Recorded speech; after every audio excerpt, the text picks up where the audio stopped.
नमस्कार मंडळी, कशा आहात सगळे? वैशाली संतोष युट्यूब चॅनल तुम्हाला सगळ्यांचं स्वागत आहे. आणि आज मी तुम्हाला भेटत आहे आमच्या थेट किचन मधून. कारण म्हटलं आज काहीतरी स्पेशल बेत करूया. आम्ही नवीन कॅमेरा घेतला आहे आणि आम्ही कॅमेरा घेतला तेव्हा मला माहिती नव्हतं की त्या दिवशी अक्षय तृतीया होती. म्हणजे खूपच चांगल्या मुहूर्तावरती आम्ही कॅमेरा घेतलेला आहे. तर म्हटलं आता कॅमेरा घेतलाय तर काहीतरी आज स्पेशल बेत होऊन जाऊ दे.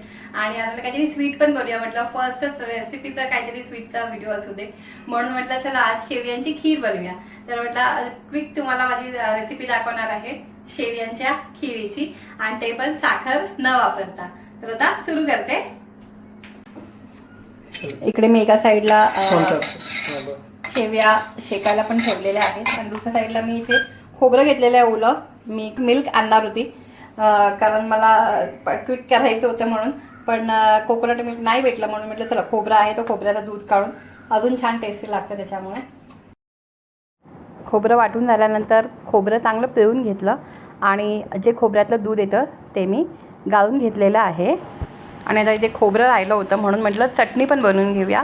मग त्याच्यातच मी मिरची, लसूण, कोथिंबीर, मीठ हे सगळं टाकून त्याची चटणी पण बारीक मस्त वाटून घेतली. शेवयांमध्ये इथे थोडंसं तूप टाकून त्या पण छान ब्राऊन करून घेतल्या.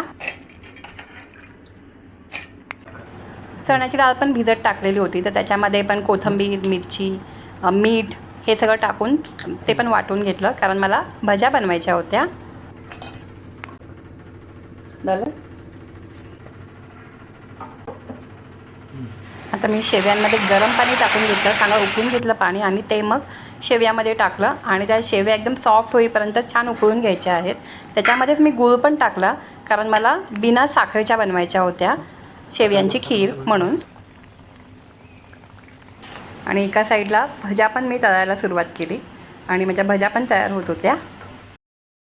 शेवया छान सॉफ्टमध्ये उकळल्याच्या नंतर मी गॅस बंद केला आणि जे आपण नारळाचं दूध बनवलेलं आहे ते टाकलेलं आहे आणि फक्त मिक्स करून घेतलं. कसं वाटलं मी बनवलेली खीर नक्की आम्हाला कमेंट करून सांगा. व्हिडिओ आवडला तर लाईक